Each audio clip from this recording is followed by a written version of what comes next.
What do we really know about our past? Are we suffering from a collective memory loss?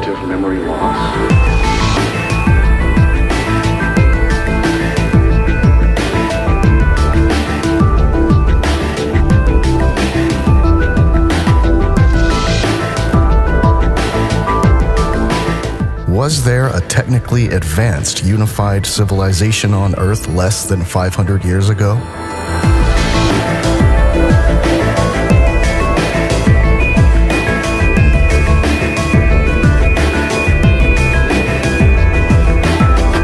What role did the world's fairs play in introducing forgotten technology?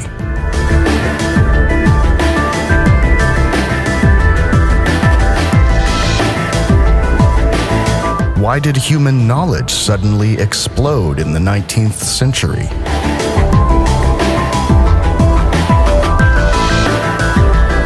Did someone secretly destroy remnants of old world structures under the pretense of a temporary exposition? Nothing is as it seems. It's time for us to remember again and lift the veil of deception.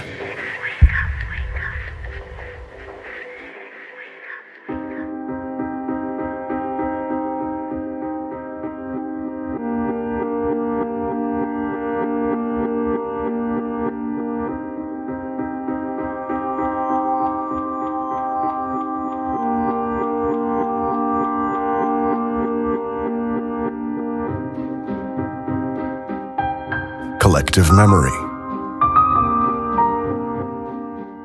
And now the mythless man, eternally hungry, stands among all pasts, digging and burrowing for roots, be it that he had to dig for them even in the remotest antiquities. To what does the tremendous historical need of the unsatisfied modern culture, the gathering around of countless other cultures, the consuming desire for recognition point, if not to the loss of the myth, to the loss of the mythical home, the mythical womb?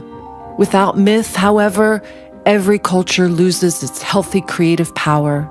Friedrich Nietzsche, The Birth of Tragedy from the Spirit of Music. The most pressing problem of man today is the loss of meaning. Meaning is rooted in the past.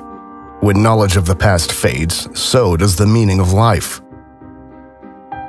Today's man does not know where he comes from, who he is, and where he is going. He has become a pawn in the hands of powers that can direct him at will. Uprooted from his past, there is no foundation. And without a foundation based on reality, there is no way to develop an objective understanding of the world. Only the way back to one's roots gives meaning back to life. Epigenetics, the study of heritable changes in gene expression that are not directly encoded in our DNA, suggests that our life experiences, such as hardships, traumatic experiences, etc., are passed on to subsequent generations. Mythological and religious traditions go even further and speak of a collective memory.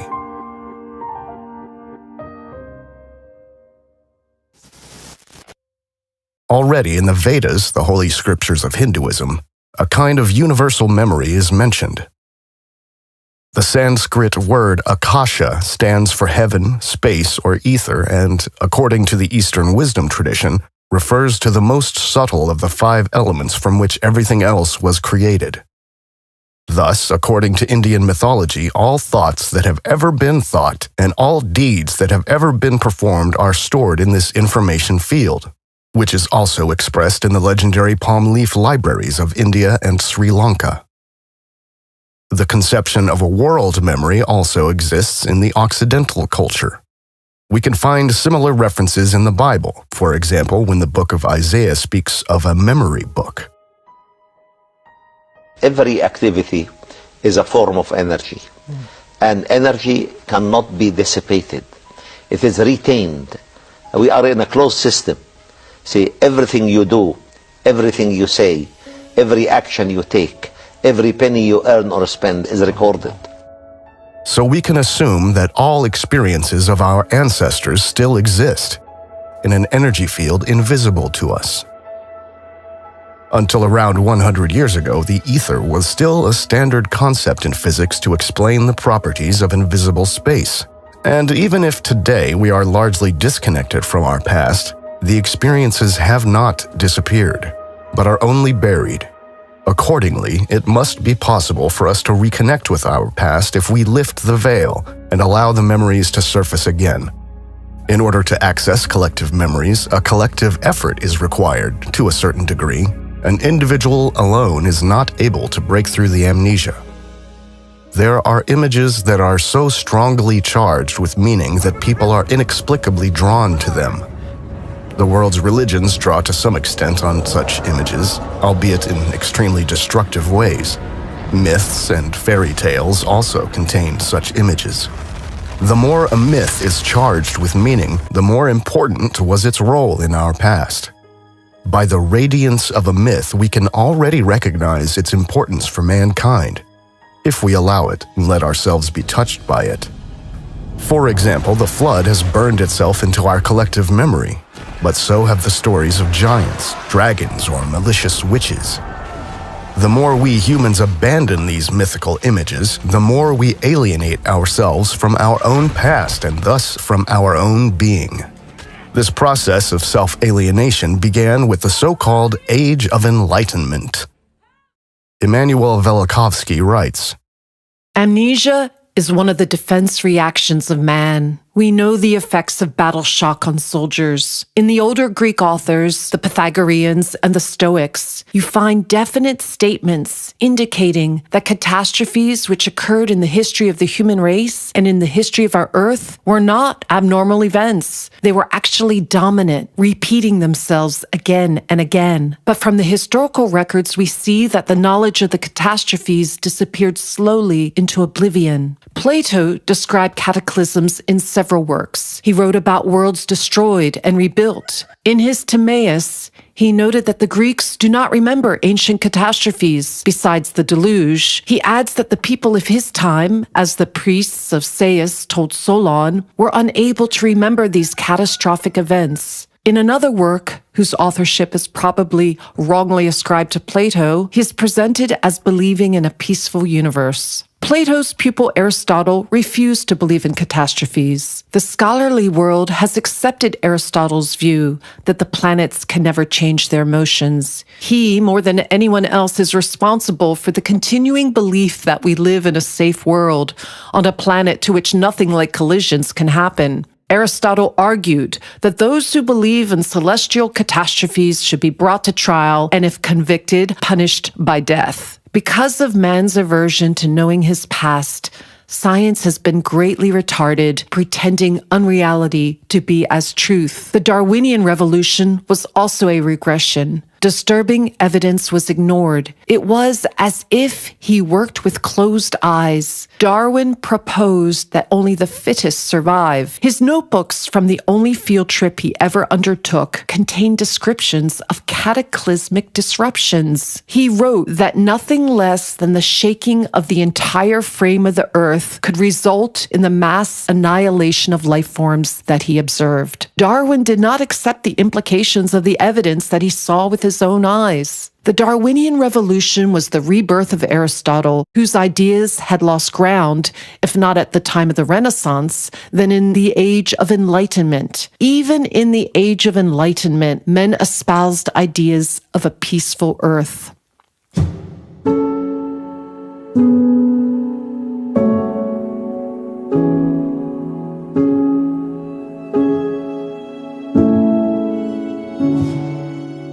In recent centuries, great efforts have been made to make us humans forget where we come from and who we are.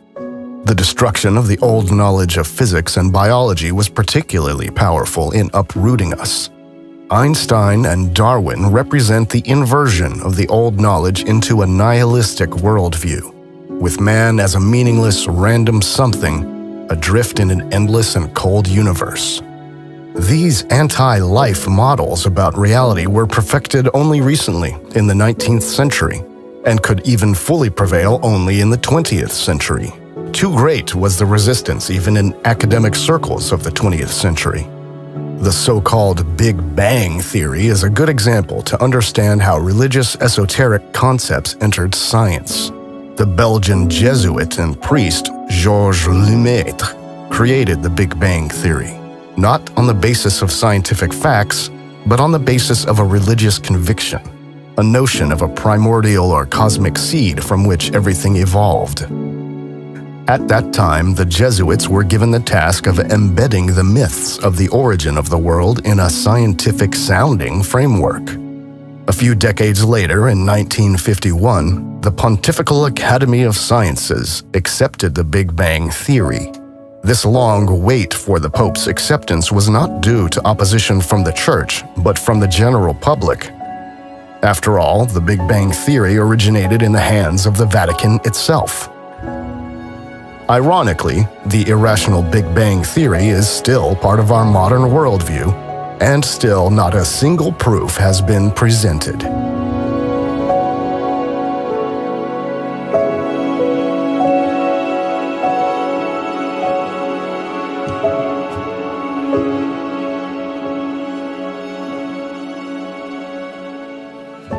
The nihilistic and mechanistic worldview represented by Rousseau and other so-called masterminds of the Enlightenment could only flourish on the breeding ground of industrialization.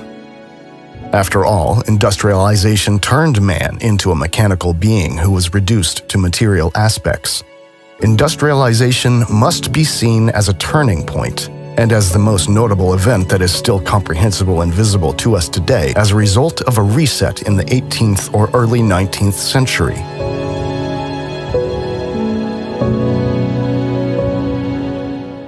This reset followed an event that also brought about the so-called mud flood. All over the world, the buildings of the old world were partially submerged in the earth, and the former first floors were thus usually converted into cellars.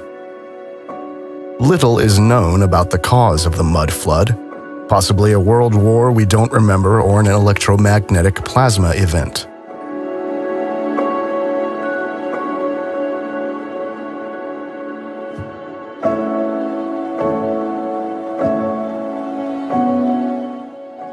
Velikovsky again on this. C.G. Jung became rather convinced that the unconscious mind, whether by telepathy or in some other way, is a common possession of the entire human race. But it is not only constituted of the experiences of this generation, we who interact in this world today, it includes the cumulative experiences of all generations past. This is more than just telepathy, but something which is brought down from generation to generation. The fact is that catastrophic events have taken place, not just in a cave here or in a cave there, but events of indescribable violence, such that no human being who succeeded to survive could be free from the traumatic effects. Traumatic effects, as I say, indescribable. Imagine, suddenly, time is no more time. The day does not move into the night. The ocean does not just beat at the coast of the Atlantic, it moves over the continent. Not even moves over the continent. Continent and sea just change places. Where were plains, mountains are thrust up in a matter of hours. The air is filled with loud hissing noises of meteorites falling down and all volcanoes erupting simultaneously. Not just the volcanoes that existed, but thousands of new volcanoes coming up and blazing, and rivers losing their beds, and earthquakes removing cities from their foundations. The human history that starts with the invention of writing is hardly 5,000 years old. Any one of you who reached already the age of 25 lived a full 0.5% of the recorded history. Before I finish, I will read you a letter from one of my readers. I feel that the ancients in myth, epic, and sacred works have been trying to tell us something about a problem that bothered them a great deal. It appears fairly clear that our ancestors were trying to communicate a deep fear, a terrible anxiety. They were talking about a problem that was so terrible that the most drastic measures to group discipline and/or self-repression were justified. It was a powerful fear. It is sometimes suggested that the Bible can directly be applied to modern life, and that all the ancients were really writing about were the problems of survival while avoiding neurosis, worries, unhappiness, and so on. To me, that approach is very unconvincing. The God those people were writing about was terrifying. In the Old Testament, he is the God of wrath. And in the New Testament, as Albert Schweitzer, among others, has pointed out, he is about to end the world in Jesus' lifetime or shortly thereafter. He was dangerous and violent. Rock, fire, flood, hurricane, and similar weapons he used on those he judged ill of. That's what the ancients wrote, and I see no point in trying to water it down. That's what they meant. They were really scared. Emanuel Velikovsky. Morphic resonance is a connection across time from the past to the present. And it's a process that occurs between organized patterns of activity on the basis of similarity. What it means, in effect, is that each species has a kind of collective memory. According to biologist Rupert Sheldrake, collective memory is inherent to nature. Living systems have a collective memory of all past experiences of the entire species. This memory exists in an invisible but real energy field. Our collective memories are still there, but since the dawn of modernity, they mainly break through in supposedly fictional stories, e.g. in Tolkien's Lord of the Rings universe.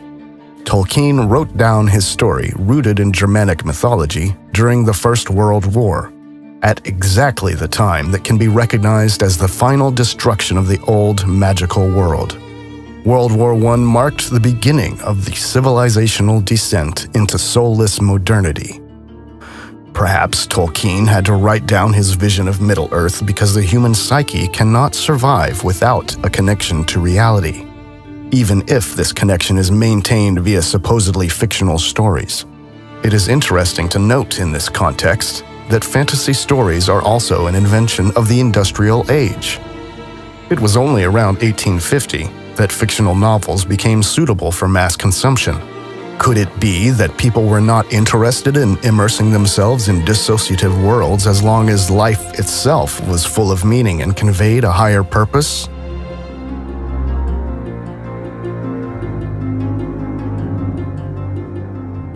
The more hostile and cold our society becomes, the stronger becomes the urge to escape into imaginary worlds. And as these imaginary worlds are fed by our collective memories, it is this repressed energy which breathes life into them.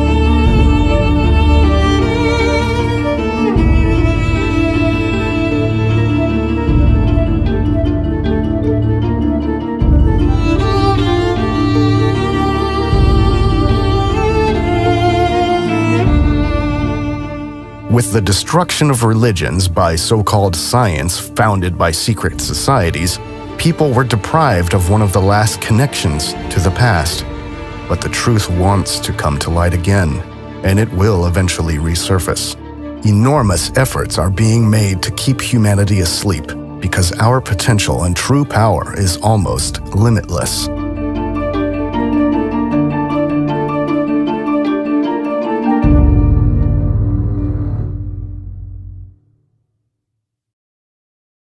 Industrialization. During the course of industrialization during the 19th century, far-reaching social changes occurred in the Western world. The extent of these changes has not yet been adequately understood. Aspects such as rural flight, mass impoverishment, orphanages, lack of hygiene in the cities, and related epidemics are known in historical research. But these are only the effects of the Industrial Revolution. A more elusive topic has been the question, what caused the massive technological upheavals of the 19th century? So far, the two most important questions have not been answered sufficiently. Why did the Industrial Revolution begin in England, and why precisely around 1800? If you break it down to its essence, the Industrial Revolution consisted of groundbreaking technological inventions that permanently changed social life. and enabled increasing automation of production. In particular, the development of the steam engine supposedly laid the foundation for the further development of electric and internal combustion engines, which form the foundation of today's society. The Industrial Revolution presents us with a conundrum. In terms of the official narrative, humanity bumbled along at a low state of development for thousands of years, only to suddenly undergo a massive leap in development within a few decades without any apparent external cause. To make matters even more absurd, since the end of the industrial age, mankind has again found itself in a period of technological stagnation. The supposed inventive spirit of Central Europe and Germany in particular, which historians say made industrialization possible, seems to have vanished. The role of the United Kingdom is central to understanding what was really behind the so-called Industrial Revolution. In historical research, it is commonly believed that the Industrial Revolution began as early as the mid-18th century, around 1760. In fact, however, little evidence can be found to support this claim. According to various historians, Cameron, Adams, McCloskey, there is no evidence of industrialization in contemporary literature as late as 1830. We must assume that the ruling forces backdated the course of the Industrial Revolution in order to somewhat diffuse its explosive character. In fact, the new technological knowledge was unleashed on humanity within a few decades by a small elite operating primarily from Rome, Vatican, Venice, London, and Washington. The true Industrial Revolution comes closest to what is commonly referred to in research as the Second Industrial Revolution, the phase of rapid industrialization beginning in 1860. What is being sold to us as inventions was, in all likelihood, a controlled release of technologies that were widely available and powered by free energy before the reset. Free in the sense that everyone had direct access to the energy source. Only this time, the difference was that the technology was tied to scarce and hard-to-get resources, allowing the ruling powers to gain a monopoly on the production of goods. Since the Industrial Revolution, the worldwide generation and production of wealth has been controlled by a small group. Along with the control of the fiat money system through central banks, the scarcity of energy has been the most important element in controlling the masses. This process is reflected, for example, in the conflict between Tesla and Edison, or Tesla and Einstein. Tesla defended the holistic model of the world, thinking in terms of energy, frequencies, and vibration, and did not want energy production to end up in the hands of a few. When the industrialists, first of all J.P. Morgan, who at that time were responsible for building the energy monopolies, realized that Tesla's work was not suitable for the oppression of humanity, he was marginalized into oblivion. If, in reality, the Industrial Revolution did not take place until well after 1830, we are talking about a period of 50 years, roughly 1850 to 1900, during which the old knowledge was reintroduced in modified form. Not coincidentally, the first major World's Fair was held in London in 1851.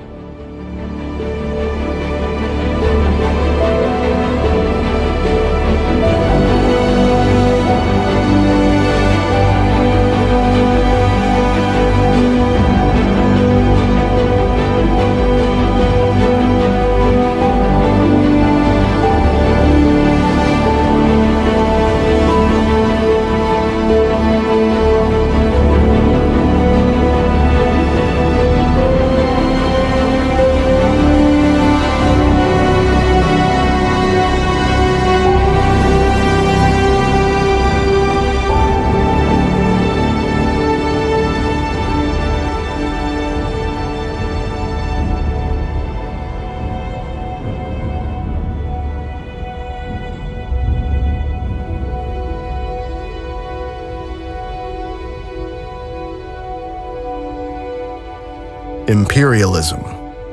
Why did the Industrial Revolution begin in England? Historians are in the dark. But the single deciding factor that set the British Empire apart from all other countries at the time was colonialism and imperialism. The British Crown controlled a large part of the so-called New World, and the Crown, of course, stole not only labor and goods, as historians like to portray, but the remaining knowledge from before the reset as well.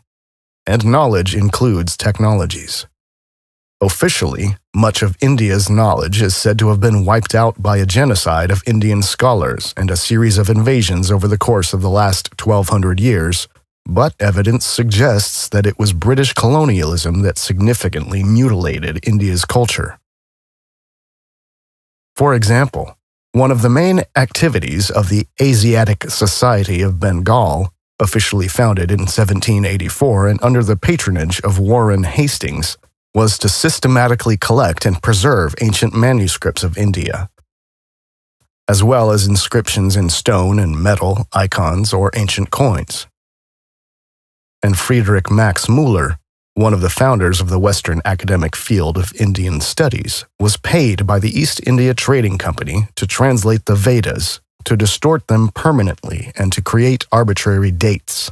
Thus, on December 9, 1867, he wrote to his wife, I feel convinced, though I shall not live to see it, that this edition of mine and the translation of the Veda will hereafter tell to a great extent on the fate of India and on the growth of millions of souls in that country. It is the root of their religion, and to show them what that root is, I feel sure the only way of uprooting all that has sprung from it during the last 3,000 years. Friedrich Max Müller. In a book titled The Truth About Us, The Politics of Information and Society from Manu to Modi, Sanjoy Chakravorty shows that even the current understanding of the caste system was developed only during British colonial rule, at a time when the colonial powers' power over information was absolute. Anthropologist Susan Bailey noted that, well into the colonial period, much of the subcontinent was populated by people for whom the formal distinctions of caste were of limited importance, even in parts of the so-called Hindu heartland. The institutions and beliefs that are often described today as elements of the traditional caste system did not emerge until the early 18th century. Susan Bailey.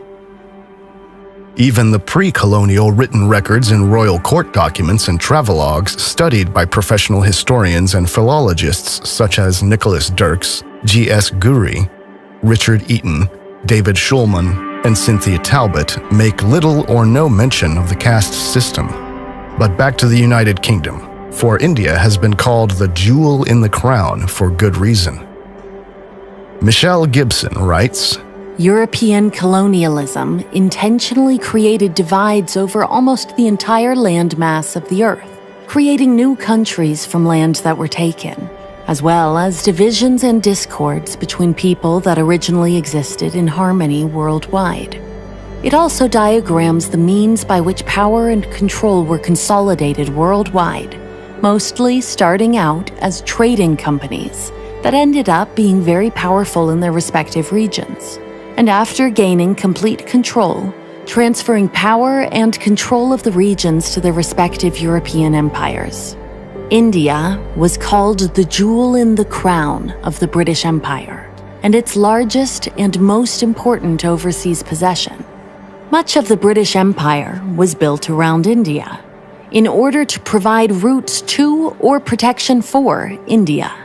India was prosperous and rich in spices, silk, indigo, gold, cotton, and other products and resources. Trade with and eventual political dominance of large parts of India was what provided Britain with large parts of its wealth in the 1700s through 1900s. We can imagine that before the reset, the European countries had embassies in India and there was a lively cultural exchange of values and goods, which collapsed only in the wake of the cataclysmic events. A new European elite took advantage of the power vacuum created by the collapse of the advanced civilizations and transformed the formerly existing trade structures into all-consuming power apparatuses.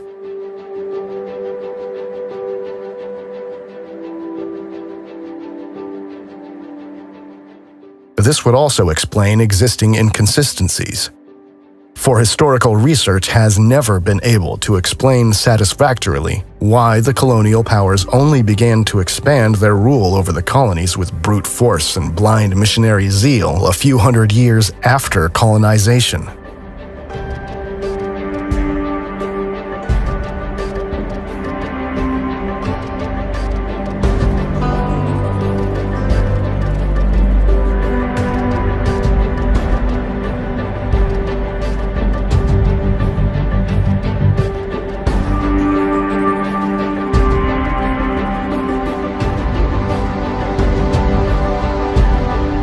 This so-called high imperialism began in 1850, with the suppression of the Indian Rebellion of 1857 considered a key event.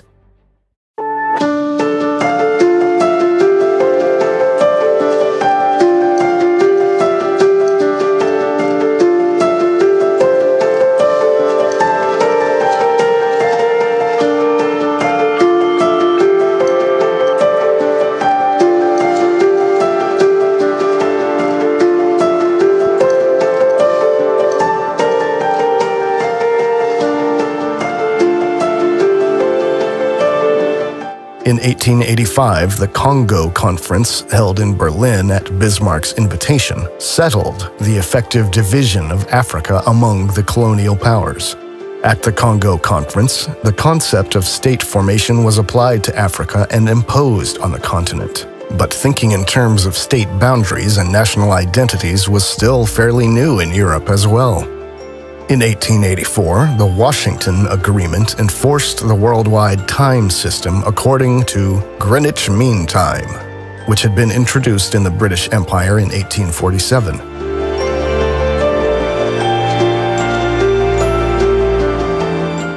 The role of the German Empire in relation to imperialism was primarily to denounce human rights violations, to establish legal foundations, and to keep in check the colonial superpowers that were committing inconceivable atrocities in the colonies. However, in the course of falsifying history after World War II, German imperialism is nowadays usually portrayed in a negative light. Based on this lie, the German colonies were divided among the other colonial powers after WW1. To outline the research of colonialism expert Bruce Gilley.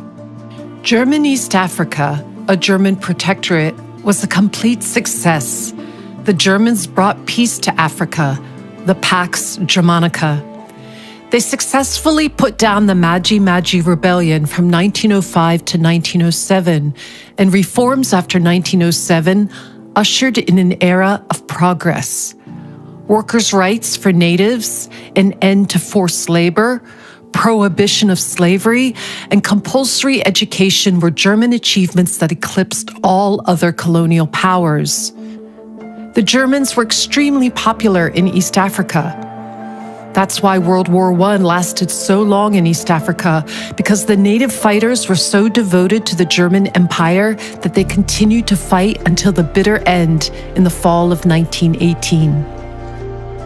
Since 1907, there were councils for the interests of the Africans, a decentralized administration, and administrative schools for a local elite. Harry Rudin wrote, "The comment often heard about the Germans was that they were strict, sometimes harsh, but always just." An interesting note about the German colonial period in Africa is that it was the German physician Robert Koch who found a cure for sleeping sickness, which was then stolen by the French and used throughout the country starting in the 1920s. Heinrich Schnee, the last German governor of East Africa, coined the term colonial guilt lie in the face of British lies. Bruce Gilley. Most of the official history of colonialism between 1500 and 1800 is probably largely fabricated, which includes the notion that the Spanish were responsible for the impressive South American architecture, or that the British rebuilt India from the ground up. This is all a lie. Instead, sometime between 1700 and 1850, a worldwide cataclysm occurred by which the unified culture broke apart and most knowledge about free energy and high culture was lost. people were collectively thrown into a dark age in which they began to focus on survival and experienced a period of suffering and deprivation. The now dominant power elite, upon coming to power, reintroduced some parts of the old knowledge to change society in a way that suited them. This time period is known to us as the Industrial Age.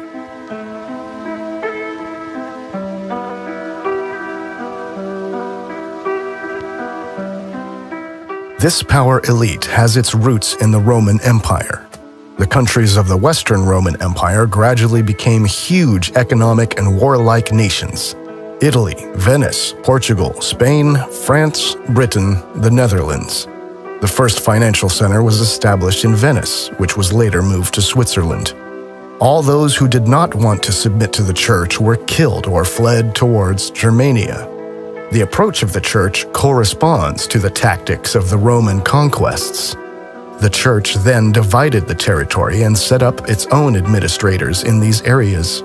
The subsequent emergence of the high nobility, all of them loyal to the church, can be attributed to this.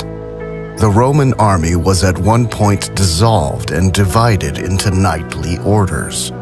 Germany, as a stronghold of Protestantism, was able to resist these ecclesiastical forces a little longer, but was also taken over at some point, as was the Muscovite Tartary, the former empire of the Scythians, which was taken over by Russia.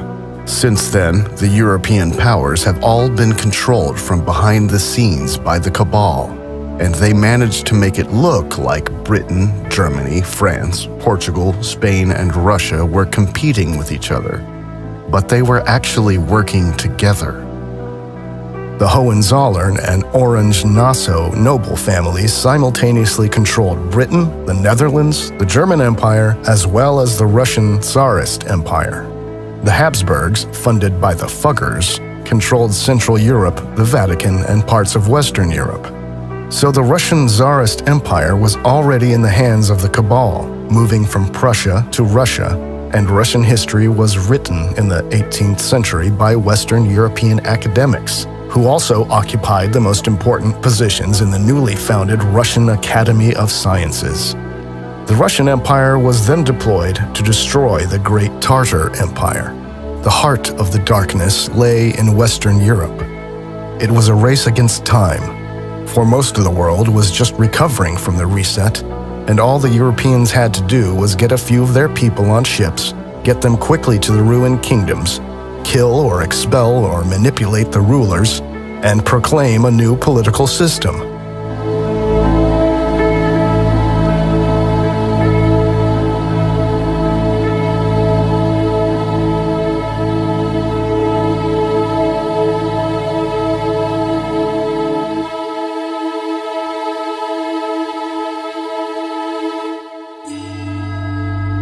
The Japanese Seclusion Edict, reportedly from 1636, stated the following: No Japanese ship, nor any native of Japan, shall presume to go out of the country. Whoever acts contrary to this shall die, and the ship with the crew and goods aboard shall be sequestered until further orders.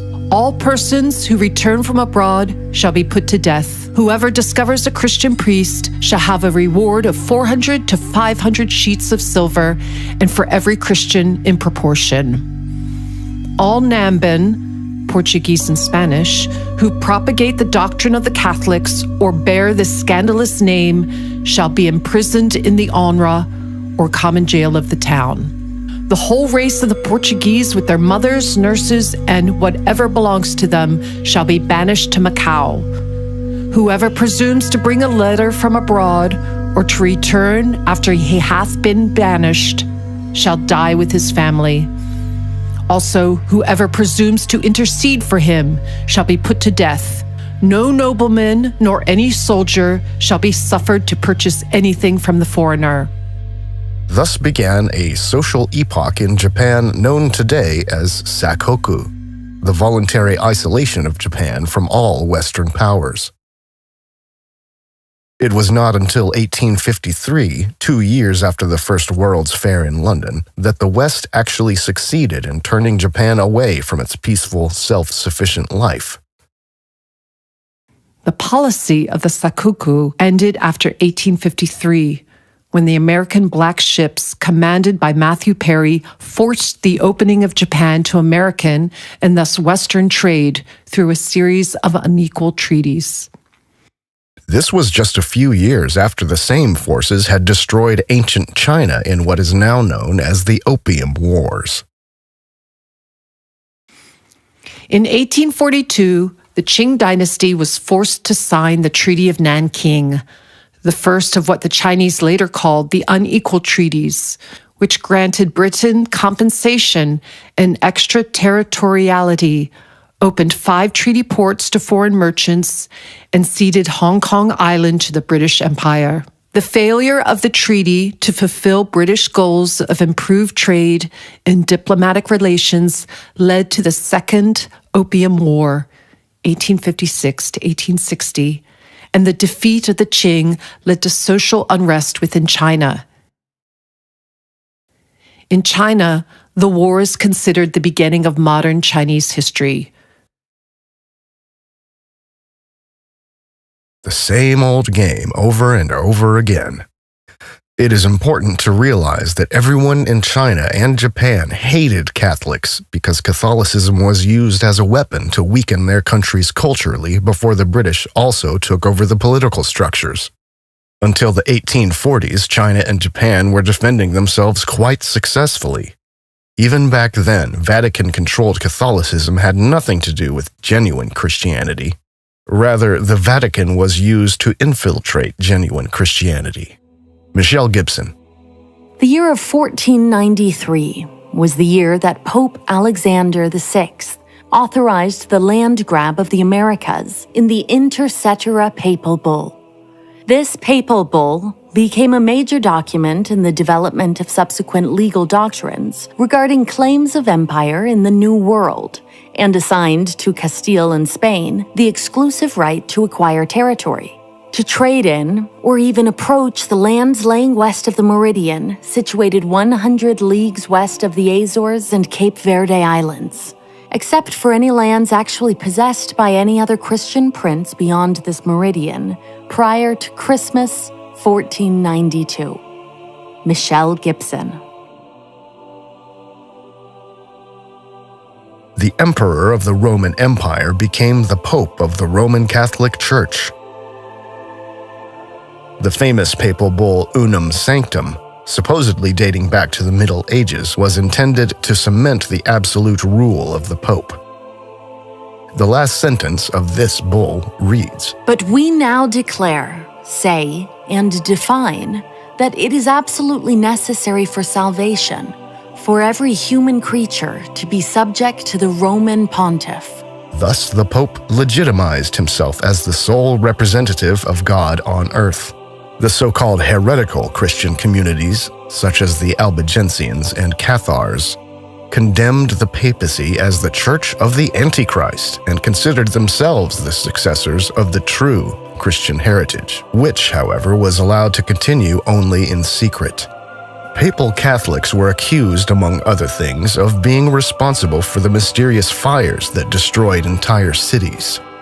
The monument in the city of London about the London Fire of 1666 still read until 1830, "The most terrible destruction of this city, begun and carried on by the treachery and wickedness of the papal faction."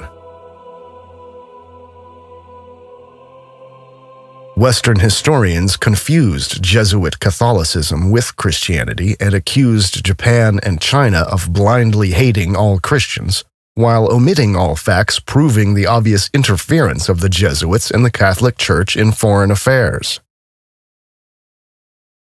Thus, regarding the reshaping of the Chinese chronology, we read the following from Uwe Topper in The Great Forgery Event.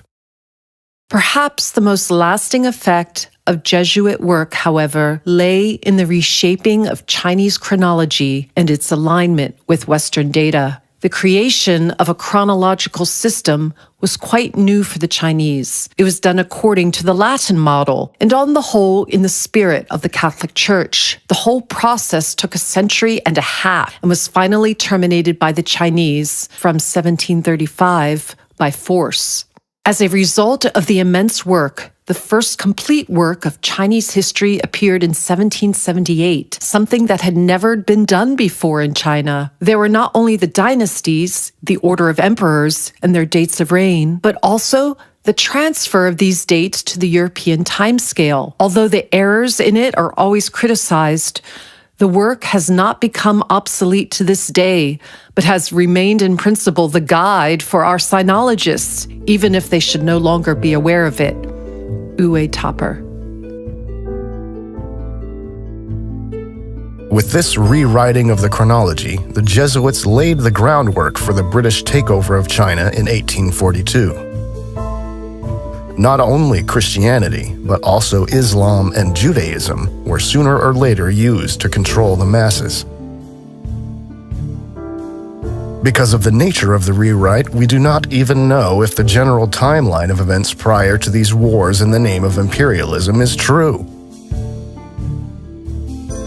The timeline for many events around the world was artificially extended to give more credence to the idea of a centuries-long process of colonization, and to distract from the fact that until the reset, there was a unified civilization of multiple independent cultures that traded peacefully with each other. The supposedly new technological knowledge was introduced worldwide in the course of the 19th century, first and foremost in Western Europe and the Americas.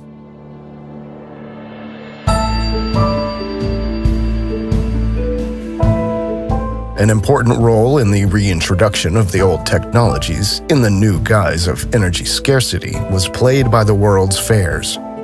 From 1851 onwards, countless world exhibitions were held. Today, this tradition still exists in the form of the expos, but in principle they no longer play a role, since there have been no real technological breakthroughs since the two world wars, with the exception of information technology, which is being deliberately developed to bring the dystopian vision of transhumanism to the world.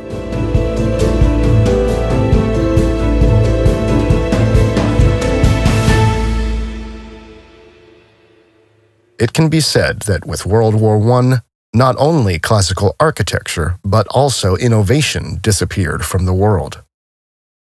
Before industrialization, there was only one form of sophisticated architecture in the world, known today as historicism or revival architecture, because according to the official narrative, virtually all of these buildings were created only in the 19th century, supposedly as a recourse to ancient Greco-Roman architectural trends.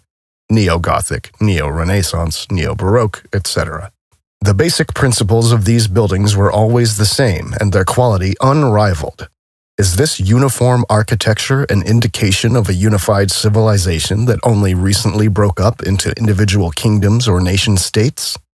Even in Japan, there were these Greco-Roman classical buildings before 1900, although Japan was still completely isolated from the outside world until around 1850.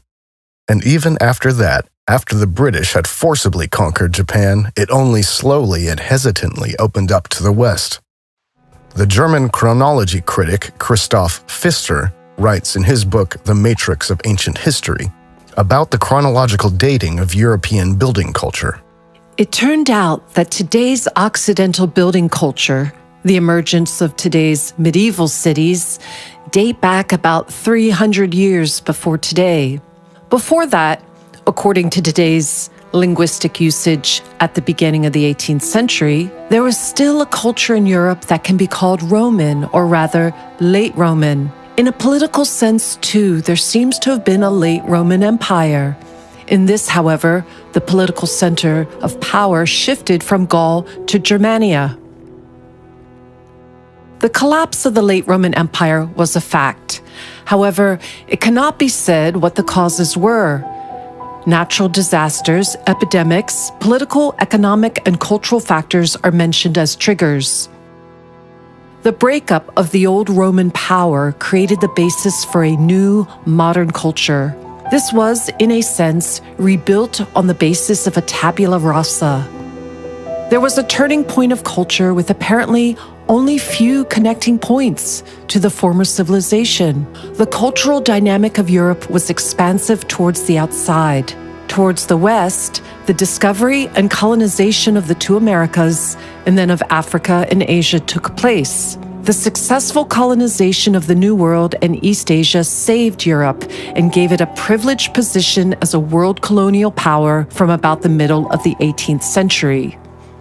The New Europe, which emerged in the first decades of the 18th century, first invented the written language that has been preserved today, and thus the written culture. Art and architecture, too, were largely created only after the great political and cultural break. Christoph Pfitzer. In other words, the colonization of the world did not take place until 1700 at the earliest, but was backdated by the falsifiers of history on behalf of the imperial powers. Imperialism developed as a reaction to an event, possibly a war or a natural disaster, which wiped out the old, so-called ancient world and left a power vacuum. Western Europe managed to emerge from this vacuum as a winner. Imperialism was kind of a worldwide raid by the Western European powers to grab the countries of the world that had been devastated by the catastrophe. The conflicts between the individual colonial powers, Spain, Portugal, England, Germany, etc., that have been handed down historically are part of the game of hide-and-seek played by the European power elite organized in secret societies and shadow organizations. But these conflicts took place only on a superficial political level because, as is the case today, public decision-makers were rarely privy to the real plans.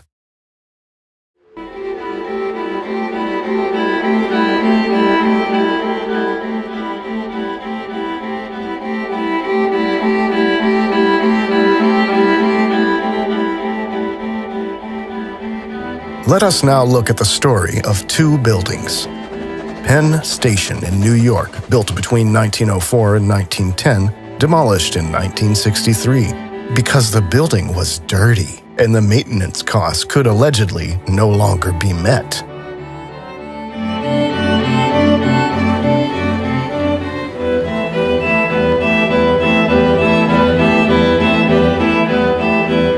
Built in the Greco-Roman style. Ada Louise Huxtable wrote in the New York Times in 1963. The tragedy is that our present age not only could not produce such a building, but could not even maintain it. Ada Huxtable.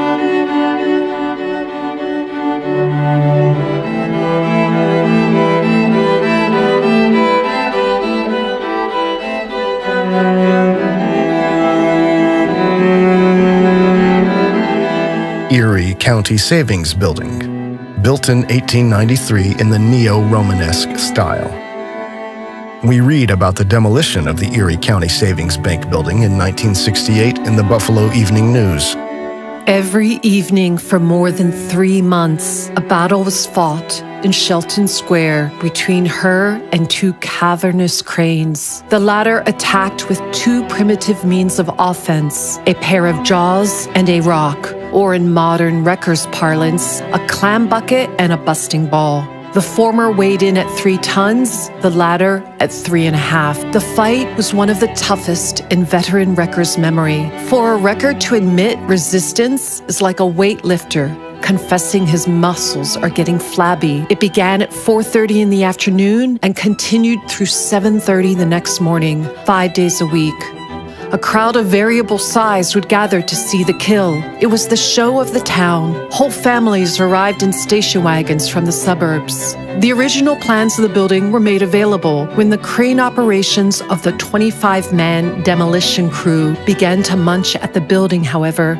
It was evident that plans and reality did not agree. The roof, with its turrets and gargoyles and finials, was the toughest. A finial, lifted intact like a birthday candle to the ground, measured 3.5 feet high and weighed an estimated 600 pounds. not to mention the cones on the towers, which look like cake frosting aloft, but on the ground measured 20 feet high and 15 feet across, cast iron and steel. As the wrecking progressed, scores of 200-pound red granite carved images, 5 feet thick, set in the walls around the crest of the building, came tumbling down, their carnival faces of joy and sorrow biting the dust. The very stones of the building were resistant. The walls, which tapered from 9 feet at the base up to 3 feet, were composed of foot-thick red granite stones weighing up to 3 tons each. Interlocked, they had to be lifted out like lumps of sugar, piece by piece. They did not sound like sugar when they dropped.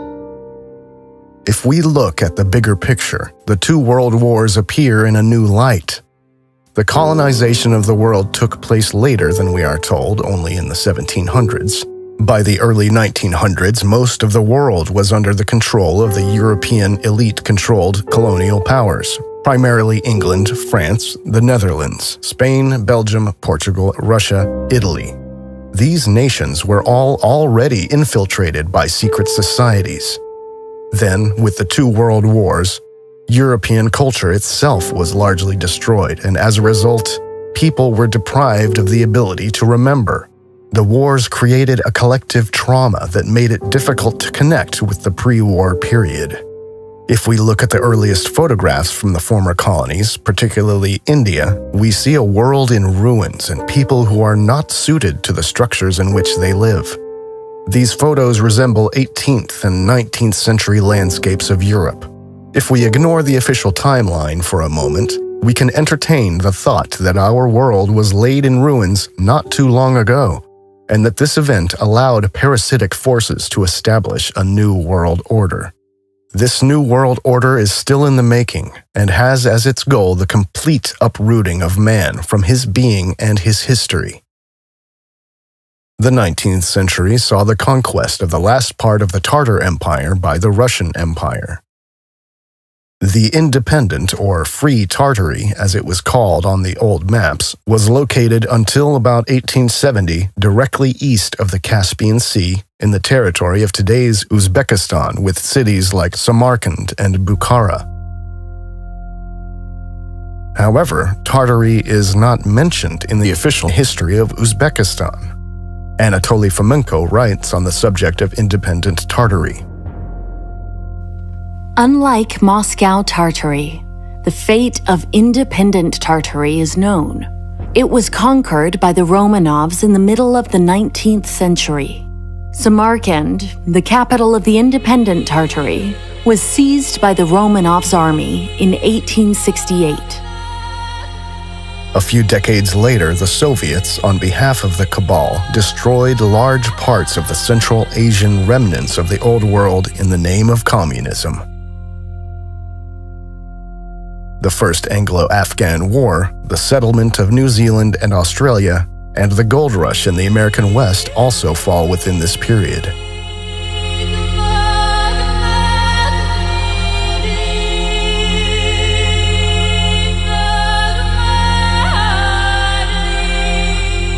Consequences of industrialization. In 1839, John D. Rockefeller Sr. was born in the United States.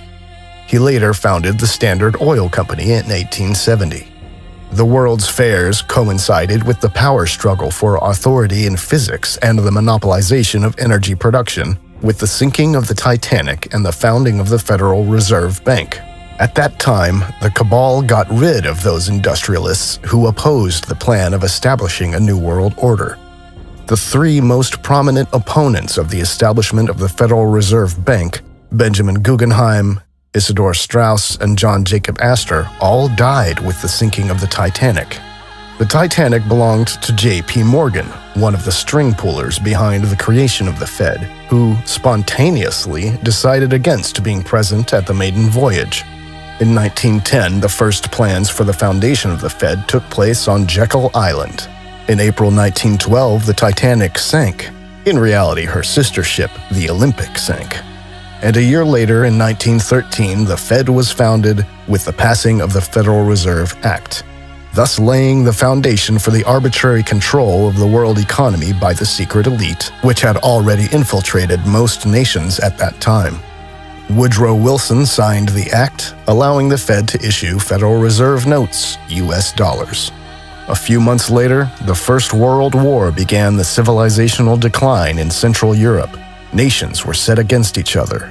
In 1866, Otto von Bismarck led Prussia into the German War of Brothers against Austria. After the end of this fratricidal war, he did not include Austria in the newly formed North German Confederation and annexed Alsace-Lorraine.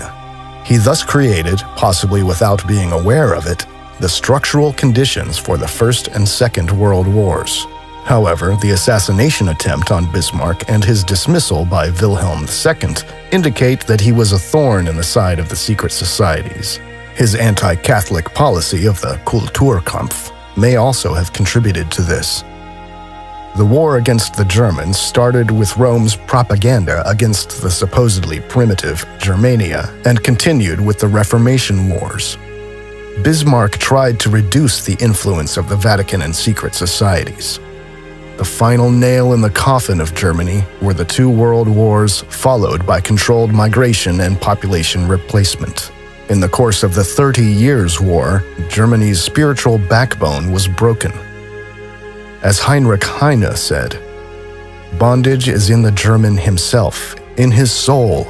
Worse than material slavery is spiritualized slavery. Germans must be liberated from within. Nothing helps from without."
Albert Einstein published his two theories of relativity in 1905 and 1916. With the general theory of relativity, the ether was finally abolished in physics. General relativity was needed primarily to explain the properties of space without recourse to an objectively existing ether field. Even Einstein was so uncomfortable with this action in retrospect, presumably he realized at some point what his financiers had intended, that he later still tried to clarify that his theories would not work at all without the ether. But by then the damage was done, and he had fulfilled his role of eliminating the old knowledge of the holistic physics of the ether from science.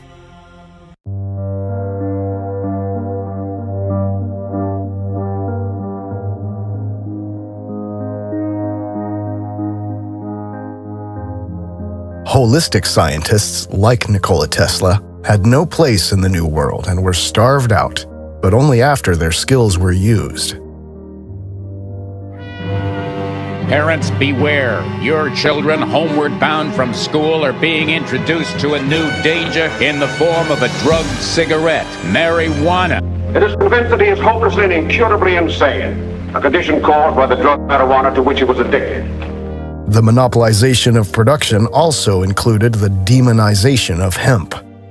Andrew Mellon, Randolph Hearst, and the DuPont family were instrumental in pushing through the Marijuana Tax Act of 1937, which raised taxes on hemp in the U.S. to bleed the hemp industry dry and support the oil industry. Banker Andrew Mellon appointed Harry Anslinger as chairman of the newly formed Federal Bureau of Narcotics. Basically, the goal was to create the conditions to make humanity dependent on the system in the long run, and to eradicate any possibility of self-determination and freedom. The 19th century was also the time of the establishment of mass indoctrination institutions, called schools, where state-imposed propaganda was taught to educate young people to become willing recipients of orders. The expansion of compulsory education and the Gleichschaltung of teachers then picked up speed again in the 20th century with the rise of fascism and communism.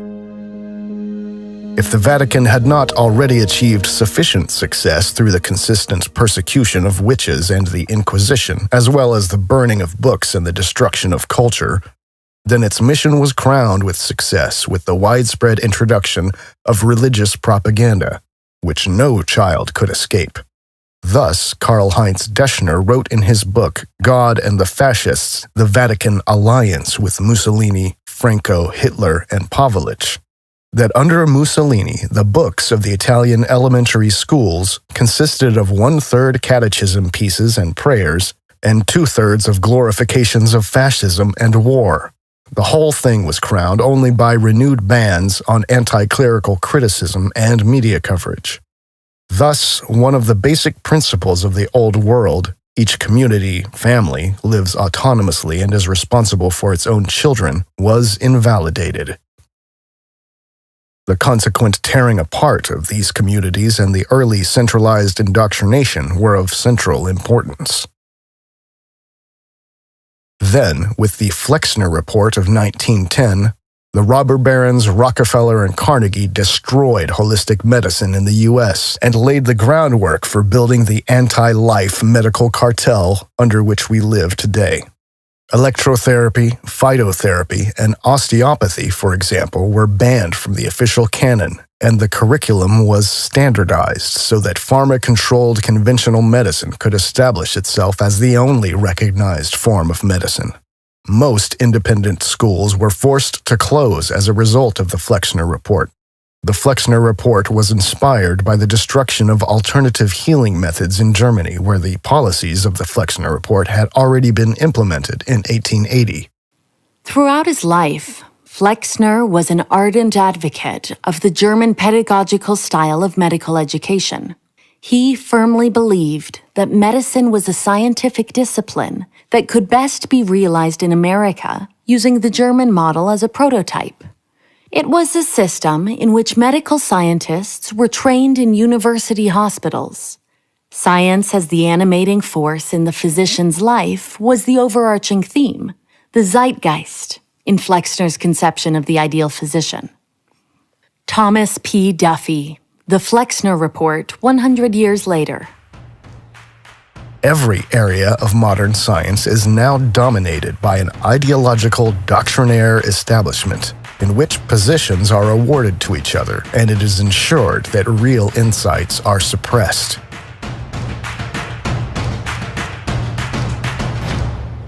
Aan tafel is onder andere Connie Braam. Die schreef dit schitterende boek, dat heet De Handelsreiziger. En dat gaat eigenlijk vooral over iets wat wij niet wisten, namelijk over de grootste cocaïnefabriek ter wereld. En die stond in Amsterdam aan de Weespertrekvaart. The British used opium to take over China.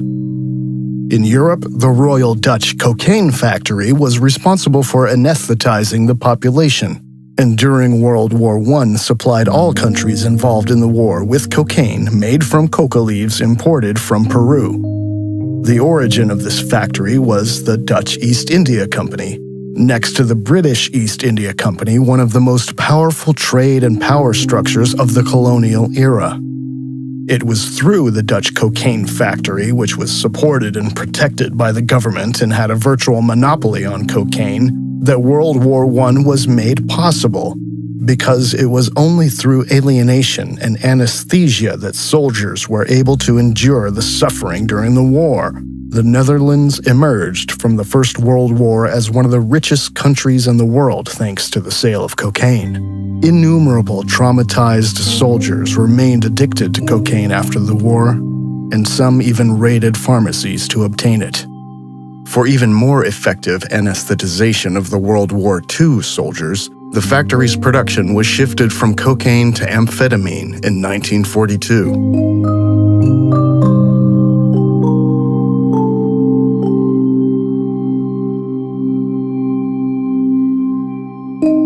Michelle Gibson assumes that all the railroad tracks were just dug up and that all of the infrastructure, locomotives, cars, stations, was already in place as well. She speculates that it was an electrified rail system, and after the free worldwide energy grid was shut down, the free energy sources for mass transportation were replaced by oil and coal. The newly created dependence on fossil fuels was one of the foundations of the fabulous wealth of the industrialist robber baron families. About the tramway network in Manaus, Brazil, she writes, "The historical narrative we are given says that rubber made Manaus the wealthiest city in South America in the late 1800s, and wealthy European families are said to have settled in Manaus, bringing their European art, architecture, and culture with them. It was a city at that time with electric trams and streetlights." Electric trams and streetlights? In the middle of the Amazon rainforest? No road connection to Manaus existed until 1973, with the completion of the BR-319, connecting Manaus to Porto-Velho, Brazil. It is 540 miles long, or 870 kilometers, going through the rainforest, and is impassable when it rains. It is known as Brazil's worst highway. There is no such tram system operating in Manaus today. The history we've been taught does not provide an adequate explanation for what was really going on here. This is a photo of undeveloped Amazon rainforest near Manaus. How are they supposed to have built all of this in the mid to late 1800s under these conditions? Michelle Gibson.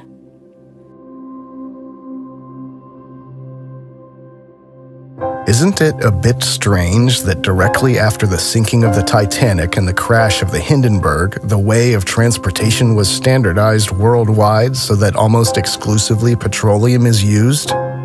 And this has not changed in the last 100 years.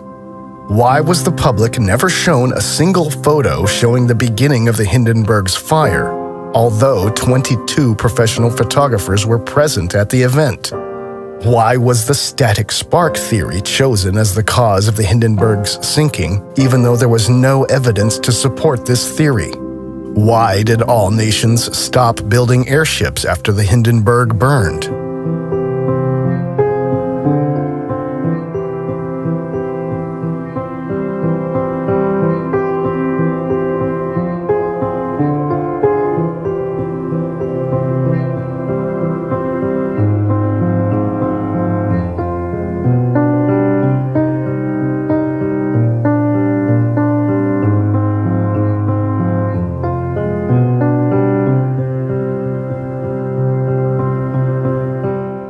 Between 1907 and 1909, 16 imposing American warships with other escort ships, the so-called Great White Fleet, circumnavigated the world and paid a visit to many countries, as the story goes.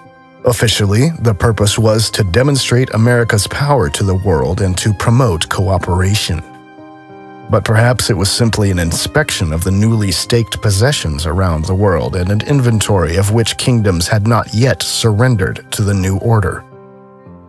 The foundation of the world we live in today was laid at that time during the world's exhibitions.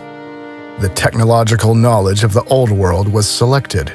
One part of the knowledge was kept secret, the other part was presented to the public. One of the most important criteria in this decision-making process may have been whether a technology could be controlled by a central authority. Any form of free, no-cost energy, for example, was very dangerous to the forces that controlled the robber barons of the industrial age secretly from the shadows. It is important to understand that these industrialists had not earned their wealth themselves. They were born into elite families and chosen to play a role. These families and structures still exist today. Be it Elon Musk, Bill Gates, or Steve Jobs, none of them rose to power and money through their own efforts.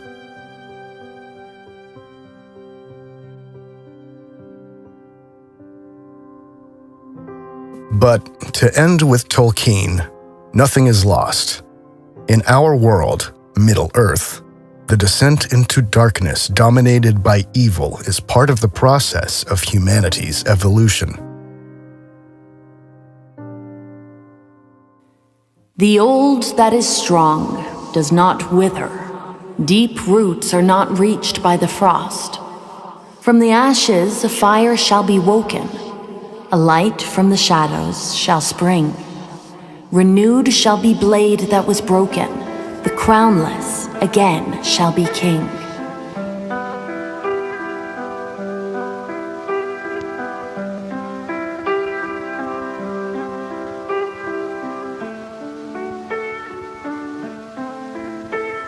I came into this world in the rough and ready year of 1923.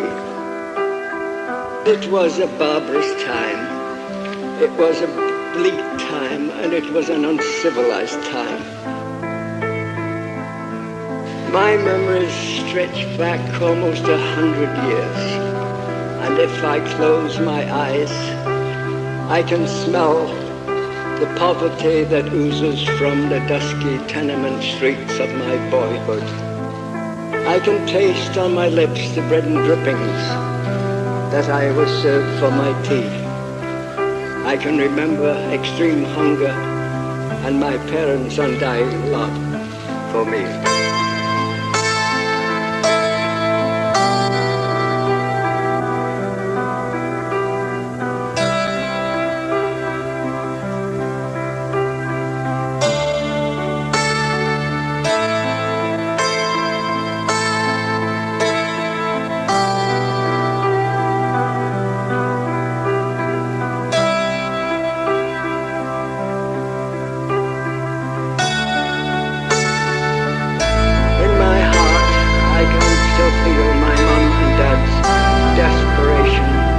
They tried to keep our family safe and healthy in the slum